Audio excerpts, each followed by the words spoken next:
avec la mise en œuvre du paquet, qui est le nouveau programme sectoriel qui couvre la période 2013-2025, ce dialogue politique s'est poursuivi et s'est intensifié.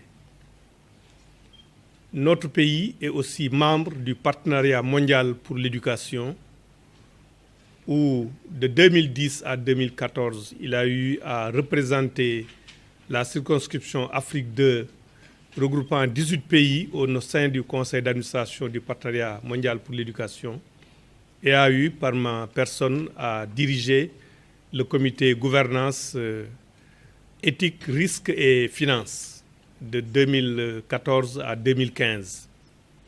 C'est à ce titre aussi que, pour pouvoir faire endosser nos programmes sectoriels par la communauté internationale, nous avons besoin d'avoir un processus concerté, inclusif, de dialogue politique sur les questions de l'éducation. Et depuis pratiquement 9 mois, des concertations ont été organisées entre les différentes familles d'acteurs pour mettre en place ce groupe national des partenaires de l'éducation, dont le rôle sera d'organiser le dialogue politique pour l'identification des programmes dans le secteur de l'éducation et de la formation, la programmation, la mise en œuvre et l'évaluation de ce projet. C'était le premier point qui était inscrit à l'ordre du jour de ces 2 jours qui démarrent ce matin. Et le deuxième point, c'est que le programme sectoriel de l'éducation et de la formation, le paquet qui a été adopté en 2013, était organisé en différentes phases. La première phase devait couvrir la période 2013-2016. Nous sommes donc au terme de cette première phase et il fallait en faire une évaluation à mi-parcours. Évaluation qui devait conduire à la mise à jour de ce programme sectoriel dans un nouveau contexte international et national.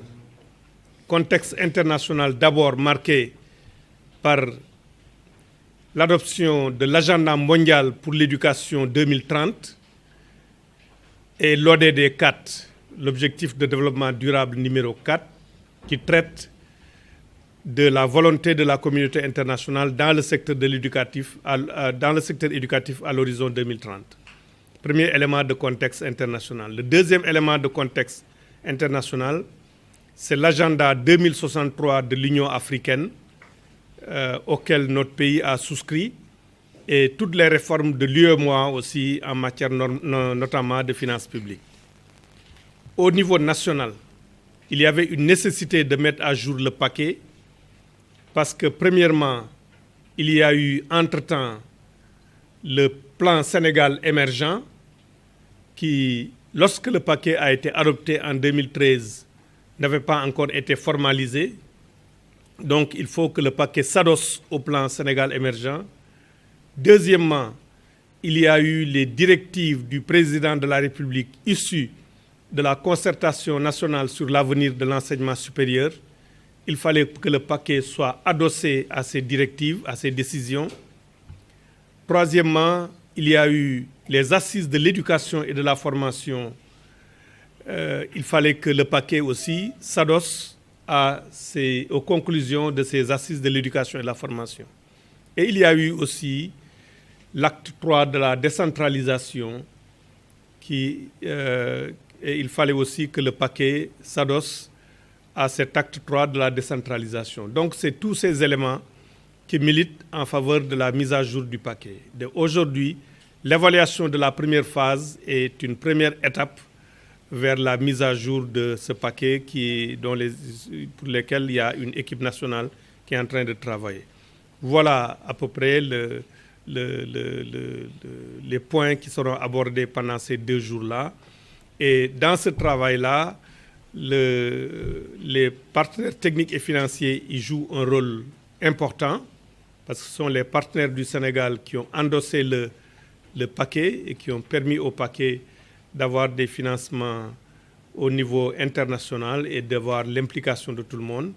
Et le partenariat mondial pour l'éducation a été le principal bailleur de fonds de cette première phase du paquet, avec la construction des 200 écoles élémentaires, des 20 blocs scientifiques et technologiques et de tout le reste. Voilà campé un peu l'objet de cette réunion de 2 jours. Donc les questions tourneront autour de ces 2 points pour que les questions puissent intéresser nos partenaires qui sont autour de ces tables-là.